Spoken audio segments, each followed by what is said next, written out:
O caminho que Jesus oferece não é o único caminho na vida, mas certamente ele é o único caminho que levará você à plenitude da beleza na presença de Deus. Em unidade, receberemos revelações profundas e práticas para empoderar nossa vida e relacionamento com Deus. Um tempo de reflexão, mudança de vida e crescimento espiritual, baseado nas 7 últimas palavras de Jesus. E hoje, receba as palavras de cuidado.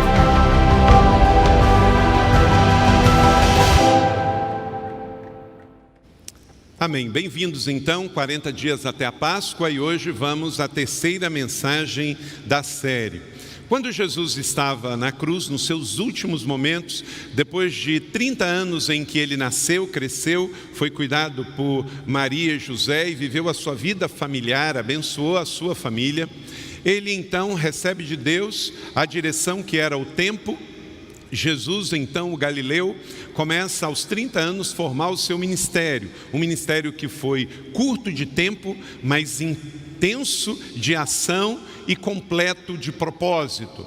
E durante 3 anos, Jesus viveu o seu ministério profético. Chamou 12 homens e com eles, então, criou o discipulado. E durante 3 anos, os capacitou para quando ele subisse, os seus 12 fizessem a sua obra. Sabemos que um foi o filho da traição, mas 11 cumpriram o propósito e depois a vida ministerial continuou, foram eleitos outros, a igreja se constituiu e o evangelho chegou até nós. Mas Jesus viveu intensamente a sua vida e quando chegou ao final, as 7 últimas palavras de Cristo foram palavras muito intensas e proféticas. Ele sobe ao madeiro carregado, ali ele é então crucificado e a primeira palavra dele vimos que foi uma palavra de perdão. Pai, perdoa porque não sabem o que fazem. Lá em cima da cruz, ao invés de olhar e pensar em qualquer coisa negativa ou ódio, ele pede por perdão. Depois, ele então vê o pedido de clamor daquele ladrão, que na tradição cristã é chamado de Dimas, e ele reconhece Jesus. Se você é o Filho de Deus, então, perdoa-me. E ele disse, hoje então estará comigo no paraíso. Que isso? Uma palavra de esperança. É isso, gente, que nós jamais podemos perder. Perspectiva e esperança. Mas chega um momento lá em cima, na cruz, pendurado no madeiro, que Jesus libera essa palavra, que é uma palavra tão importante para nós. Jesus se importa, Jesus cuida da gente. Bota a mão no seu coração e mais do que nunca diz assim, eu creio que Jesus cuida de mim. Meus irmãos, um tempo de adversidade como nós estamos vivendo, mais do que nunca para nós, a fé faz tanta diferença. Paulo diz que a gente pode estar até agoniado, a gente pode estar até preocupado, perplexo, mas nunca desesperados e desanimados, porque a gente sabe que o Senhor cuida de nós. Então, se em um tempo como esse, por exemplo, você perdeu dinheiro no mercado porque você aplicava em bolsa, renova a sua fé. Meu Deus cuida de mim. Se você está doente, meu Deus cuida de mim. Se você está preocupado, bota a mão no seu coração, respira e diga, Jesus cuida de mim. Ele não vive longe lá no céu sem se importar com você. Ele conhece você, Ele me conhece, Ele sabe da sua dor, Ele sabe da sua adversidade. É um Deus que se importa. E na sua terceira palavra da cruz, a palavra de cuidado ficou evidente. Você não está sozinho na terra, você está com um Pai no céu e um Espírito Santo dentro de você, que te abençoa e cuida de você nas maiores adversidades. A fé cristã, ela faz diferença em todos os momentos, mas é na adversidade que ainda mais sabemos que os nossos pés estão sobre a rocha. Paulo, escrevendo aos Tessalonicenses, quando ele fala, por exemplo, sobre o consolo, sobre quem já morreu, ele diz, não quero que vocês vivam ansiosos como aqueles que não têm esperança. Você vai num velório de uma pessoa que ainda não tem Jesus, como é que é o ambiente? É de desespero, é um choro de desespero. Você vai num velório de alguém que tem Jesus, como é que é o choro? De saudade, de tristeza, porque Deus não fez a gente para morrer, mas não tem desespero, porque nós somos o povo da esperança, nós somos o povo da fé. Então tem gente que fica pensando assim, mas o que está acontecendo, como é que vai ser? Meus irmãos, primeira coisa, nós cremos que a vida na terra, ela é breve, curta, temporária e passageira. Nós não precisamos de coronavírus para morrer, porque todo dia morre gente de todo tipo de pessoa. Nós somos uma igreja de 20 mil membros, temos um ministério chamado Zoe. Toda semana a gente está em cemitério, porque nós estamos aqui de passagem mesmo. A grande questão não é ter medo da morte, é estar preparado para quando vamos partir. Porque até pessoas que já foram curadas e dão testemunho da sua cura, um dia vão morrer. Vivamos o dia de hoje como se Cristo voltasse amanhã. Eu escrevi no meu Twitter essa semana o seguinte: disse Jesus em Mateus 24, quando o evangelho for pregado no mundo inteiro, virá o fim. Então tem gente perguntando assim, é o fim do mundo? Eu falei, depende. Se o evangelho já foi pregado no mundo inteiro, então se prepare que você pode ter que subir. Mas meus irmãos, pelo jeito ainda não foi. Então acho que não vai ser dessa vez. Então só aguenta o tranco, porque as tempestades passam, né? Mas deixa eu te fazer uma pergunta. Você pode estar com receio de pegar uma doença infecto-contagiosa, normal. Eu e você somos humanos. Mas deixa eu te dizer uma coisa como seu amigo e seu pastor. Para morrer você tem que estar pronto. E certeza que se você passar daqui, você vai viver na eternidade com Jesus. Você não pode querer ficar doente, não pode querer morrer e ter receio de pegar doença. Totalmente normal. Mas você não pode ter medo da morte. Por quê? Vamos à nossa palavra de hoje mais uma vez. 1 Coríntios capítulo 15, 55 a 57, vamos relembrar isso. Por que não podemos temer morte, doenças ou qualquer outra coisa? Temos que ser sábios e previdentes. Mas vamos lá, por quê? Onde está, ó morte, a sua vitória? Onde está a morte, o seu aguilhão? O aguilhão da morte é o pecado. E o pecado, a força do pecado é a lei. Todos juntos, igreja da cidade. Mas graças a Deus que nos dá a vitória por meio de nosso Senhor Jesus Cristo. Por que o Senhor está nos dizendo isso, igreja da cidade? Porque o que pode nos fazer a morte? Nos tirar a vida na terra, mas não pode nos tirar a eternidade com Jesus. Então ela foi aniquilada. Quando Jesus morreu na cruz do Calvário, a morte foi vencida ali.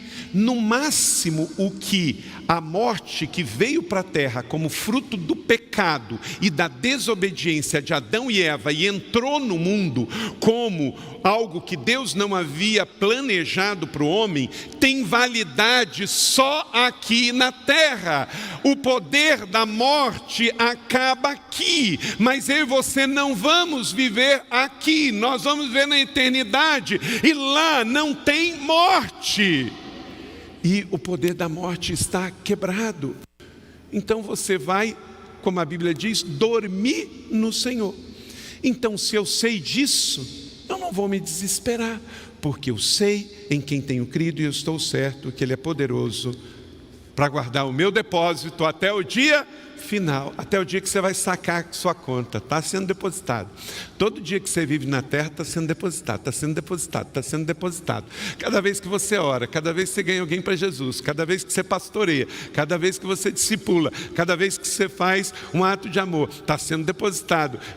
Paulo diz lá em Efésios 1:3 que todas as bênçãos já estão depositadas para nós. Então, enquanto estamos aqui, vamos viver e vencer a ansiedade vivendo um dia de cada vez. João 19, vamos à terceira palavra de Jesus. Abra sua Bíblia em João, Evangelho de João, capítulo 19, 26 e 27. Diz assim: no episódio da crucificação, que começa lá no verso 16 de João 19, você pode ler tudo isso, mas verso 26 e 27 diz assim: perto da cruz de Jesus estava sua mãe, a irmã dela Maria, mulher de Cleopas, e Maria Madalena. Quando Jesus viu sua mãe ali perto dela, o discípulo a quem ele amava, disse à sua mãe: aí está seu filho. E ao discípulo: aí está sua mãe. Daquela hora em diante, o discípulo recebeu em sua família. Amém? Esta é a terceira palavra de Jesus. Jesus em família, está ali a mãe de Jesus. José, provavelmente, não é, essa informação não é bíblica, é só uma questão de argumentação exegética e teológica. Naquele tempo, os homens casavam-se mais velhos e as mulheres mais novas. Então, como Maria, uma adolescente, estava prometida a José, não era bem exatamente que ia casar ali, mas estava prometida, José devia ser bem mais velho. Você tem que lembrar que o índice de vida naquele tempo era muito pequeno, a expectativa de vida não chegava a 50 anos. Então, José, nesse período, provavelmente já não estava mais com Maria, já tinha morrido, porque senão provavelmente ele estava ali, porque ele não iria deixar a sua esposa e o seu filho num momento tão difícil. Então, a probabilidade de José já ter morrido. Então, quem assume esse papel numa família judaica cristã é o filho mais velho.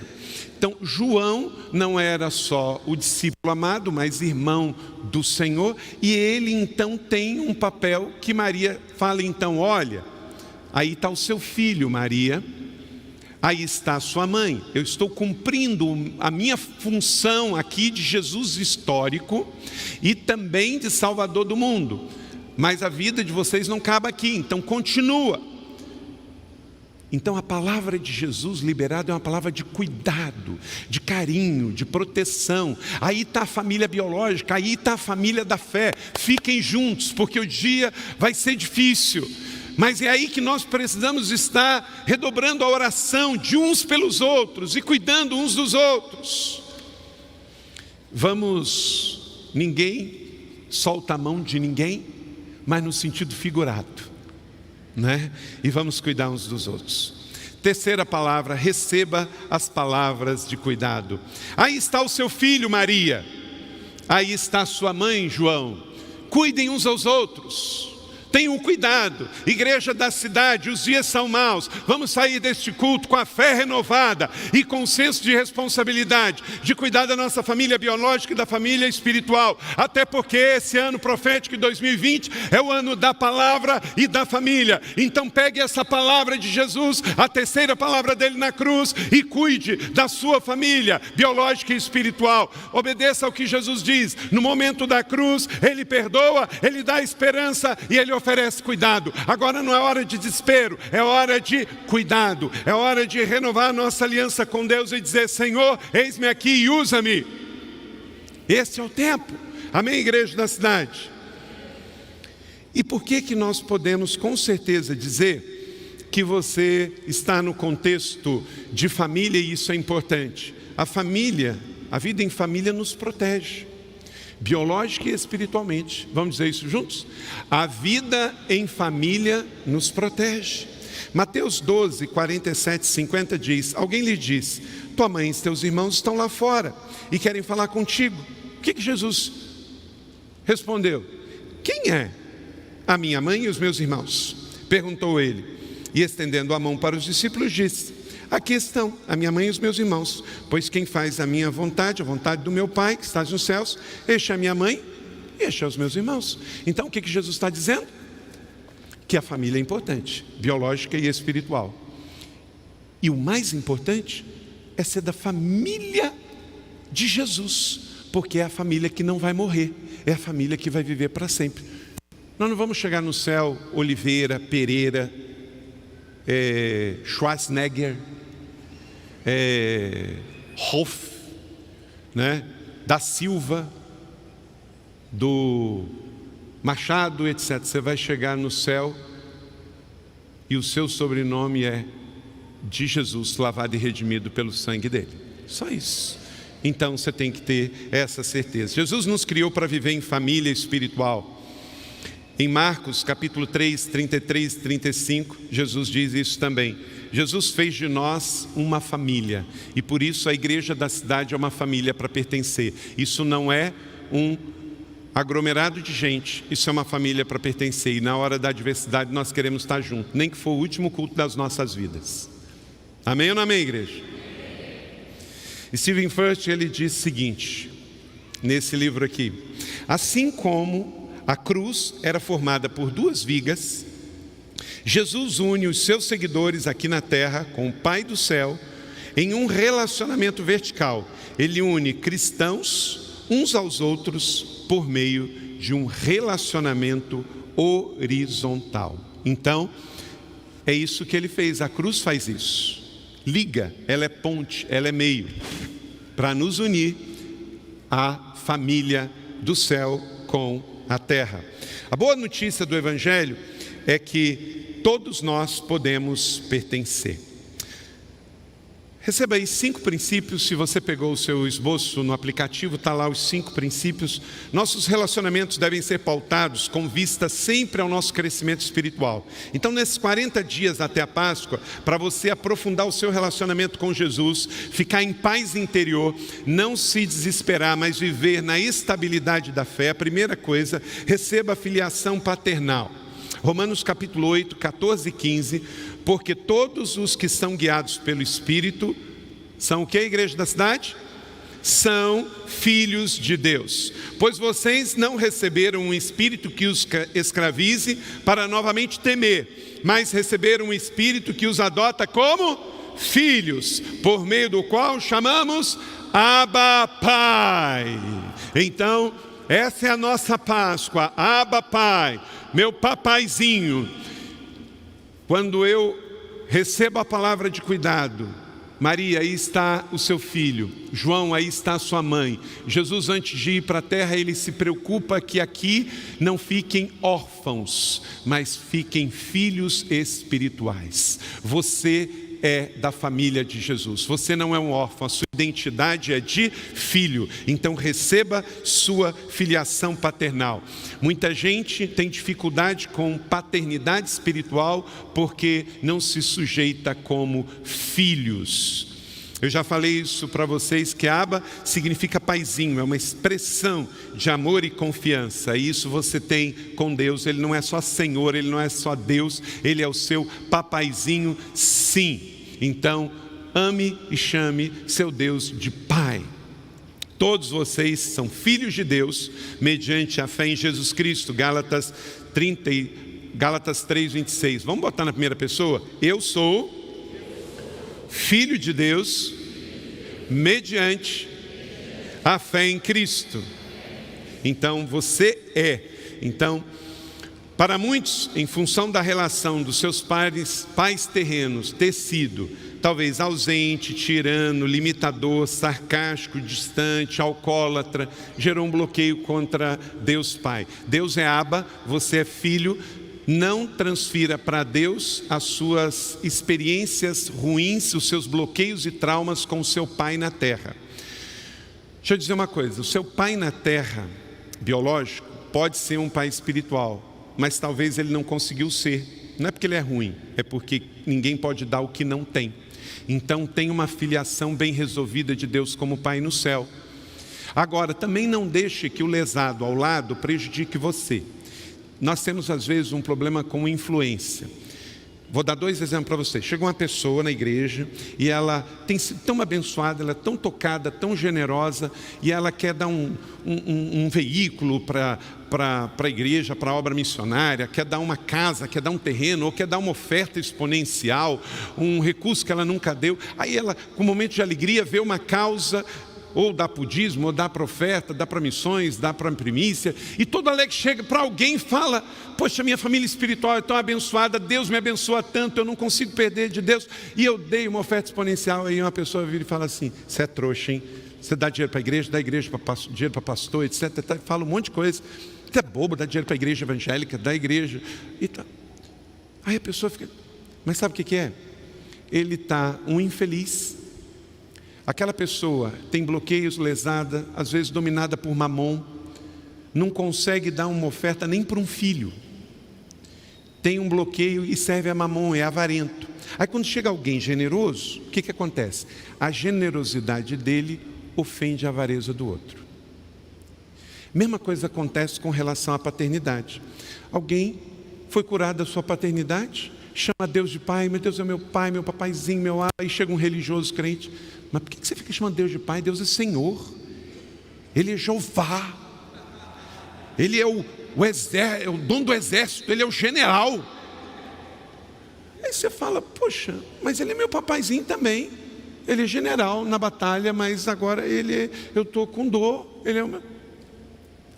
Mas é um órfão que não consegue nem chamar Deus de pai. E aí ele fica bronqueado porque você é um filho bem resolvido.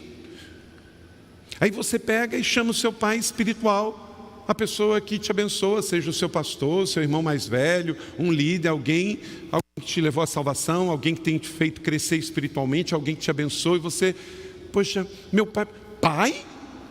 Mas como é que ele é seu pai? O pastor Fabiano me chamar de pai, mas peraí, como é que é? Filhinho. Mas sabe o que é isso? A orfandade dele é ofendida pela relação paternal bem resolvida espiritual. Meu irmão, você não tem que chamar ninguém de nada. Você não pode se ofender pela experiência do outro. Porque se eu me ofendo com a relação que o outro tem, isso está dizendo que quem está em falta sou eu. Se a minha avareza grita, se a minha orfandade grita, quem tem que ser tratado sou eu, não é o outro. Deixa o outro ser feliz, irmão, e cuide de você. A paternidade já foi estabelecida por Deus Pai, mas a filiação é escolha de cada filho. Tá? Vamos dizer isso juntos? A paternidade já foi estabelecida por Deus Pai, mas a filiação é uma escolha de cada filho. Toda família saudável tem paternidade no céu. 2. Decida pertencer a uma família espiritual.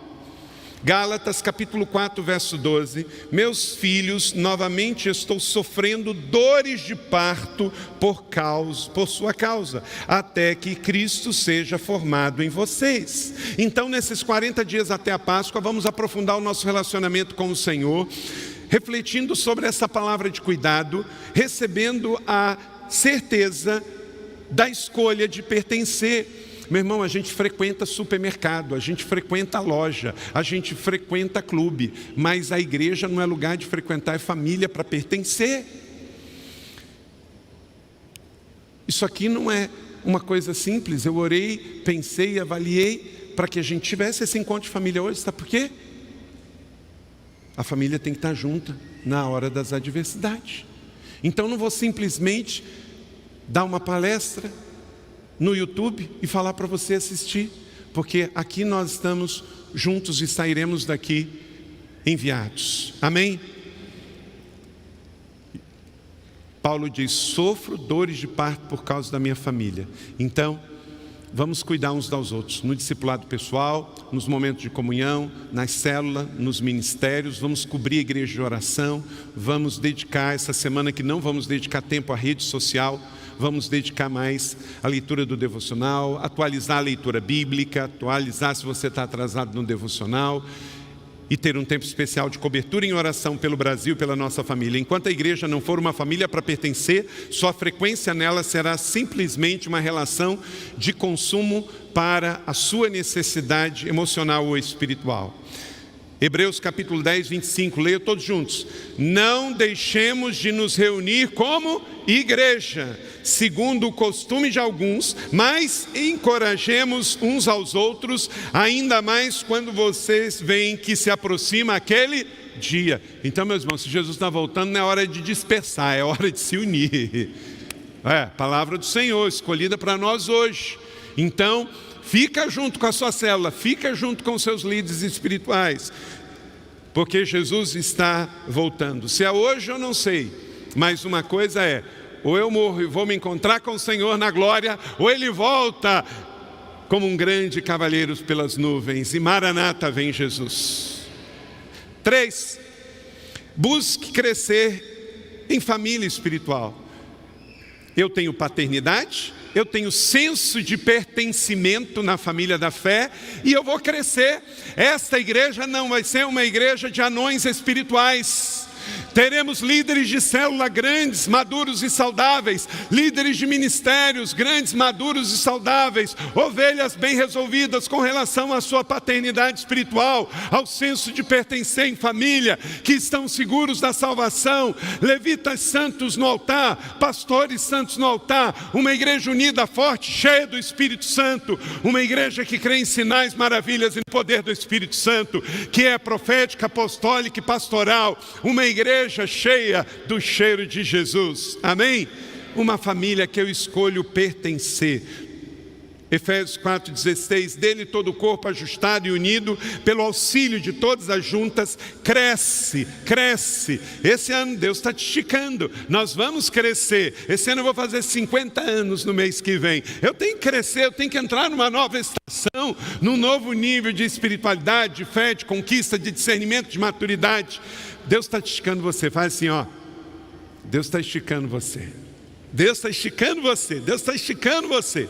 Porque ninguém que passa por uma dor com Jesus deixa de crescer. Então, as suas perdas, Deus está esticando você. As suas lutas, Deus está esticando você. As lutas dos nossos irmãos está esticando você. Porque Deus não é contra mim, Deus me ama. E o seu amor por mim é imensurável. Então vamos crescer. Mergulhe na palavra, mergulhe na sua vida devocional. Pegue um bom livro para ler essa semana. Vai ler e Deus te abençoe. Quando a igreja se torna uma família para você, deixá-la não é uma opção. Por isso que está escrito em Hebreus, não trocamos de igreja como alguns trocam. Quando a igreja é uma família, deixar não é uma opção. Você ora, senta, resolve e ajuda um ao outro. Quem escolhe se ressentir nas ofensas, escolhe não crescer. Vamos dizer isso juntos? Quem escolhe se ressentir nas ofensas, escolhe não crescer. Não é o seu caso. Você está ligado na videira, João 15:5, então cresça. Por isso, na prática, você vai decidir permanecer, você vai decidir crescer. Quando se trata de família, não podemos desistir. Lembre-se, se você saiu da igreja por causa de pessoas, certamente você não entrou por causa de Jesus. Então, permaneça, fique firme. Quarto, penúltimo. Escolha cuidar de sua família, dando o melhor. Atos, capítulo 2, 44 e 45. O cuidado exige o melhor. Todos os que criam e mantinham unidos tinham tudo em comum. Vendendo suas propriedades e bem, distribuíam a cada um conforme a sua necessidade. Quem ama investe, quem ama confia, quem ama entrega, quem ama serve, não mede resultados. Um padrão de aferir a saúde de uma igreja da primitiva de hoje é a relação também de amar e investir. Jesus fez isso com a sua igreja, dando a sua própria vida. E por isso também nós fazemos. Quem ama, além de crescer, quem ama também investe na sua igreja, família. O referencial é Jesus. João 3,16, ele deu a sua própria vida. Então nós damos o nosso melhor uns aos outros. Cuidamos sendo cuidados. Aqui nós temos ministérios, onde fazemos cuidando, e na célula a gente cuida fazendo. Quinto e último, sempre trabalhe pela unidade da sua família. Então as últimas palavras de Jesus na cruz foi sobre cuidado, e nós temos que levar essa palavra a sério. Trabalhe pela unidade, ore, fale a verdade, não faça intriga, não faça fofoca. Se você vê alguém fazendo algo errado, orienta, chama, diga, ajude essa pessoa. João 17:21, a unidade é muito importante. Leia comigo. Para que todos sejam um, Pai, como tu és em mim e eu em ti, e que eles também sejam um em nós, para que o mundo creia que tu me enviaste. Então, a unidade da igreja, fruto da oração de Jesus lá em João 17. Vamos trabalhar pela unidade da igreja da cidade em tempo de adversidade. Filipenses 2:1-2. Se por estarmos em Cristo, nós temos alguma motivação, exortação, amor, comunhão, profunda afeição e compaixão, completem a minha alegria, todos juntos, igreja da cidade, Filipenses capítulo 2, verso 2. Tendo o mesmo modo de pensar, o mesmo amor, um só Espírito e uma só alegria. Mesmo modo de pensar. O que é? Não é gosto. Você pode gostar do branco ou do azul, um de um estilo de música ou de outro, mas nós temos o mesmo modo de pensar. A igreja é uma igreja família, profética, apostólica e pastoral, uma igreja de fato grande em múltiplos lugares, de São José para o mundo, uma igreja família, uma igreja de paternidade espiritual, uma igreja que entende o mover profético de Deus e é uma comunidade restauradora e curadora. Então trabalhe pela unidade da igreja, que em nome de Jesus, para a sua família biológica e espiritual, possamos ser uma igreja de unidade. Cremos sim, os dias são maus, mas viver em unidade, pensar em unidade, agir em unidade. Por isso, uma só fé, um só Senhor, um só Espírito, um mesmo batismo e uma mesma esperança.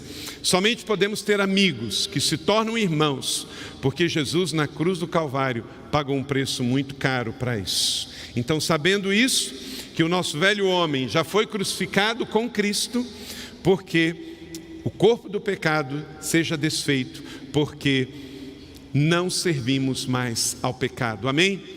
Meu irmão, tempo de consagração. Eu espero que de tudo isso nós temos uma igreja melhor, uma sociedade melhor, menos consumista, mais humana, mais espiritual, que a gente tenha uma vida de maior santidade, porque Jesus pode voltar amanhã. Então vamos deixar a mentira, vamos deixar o erro, o pecado, a opressão, a injustiça, o adultério, a prostituição, a pornografia. Isso tudo tem que ficar para trás, porque Deus quer fazer algo novo através da sua vida e levantar uma igreja forte, avivada, unida. As coisas velhas ficam para trás. Deus está fazendo um refino também na igreja, na minha vida e na sua vida. Tudo se discerne espiritualmente, tudo é para o nosso crescimento, igreja. Então, o velho homem já passou. Faz um compromisso hoje, 15 de março, anota aí. Vou entrar num novo nível de santidade. Vou entrar num novo nível de fé e eu vou ver o mover de Deus em nossa nação brasileira, através da minha vida, em nome de Jesus. Receba e desfrute o cuidado de Deus por meio da sua família espiritual, da sua cobertura espiritual. Aí está filho, aí está mãe. Deus só criou duas coisas na terra, gente: família biológica e família espiritual, e todas para pertencer e crescer. Você recebe essa palavra da fé? Glória a Deus.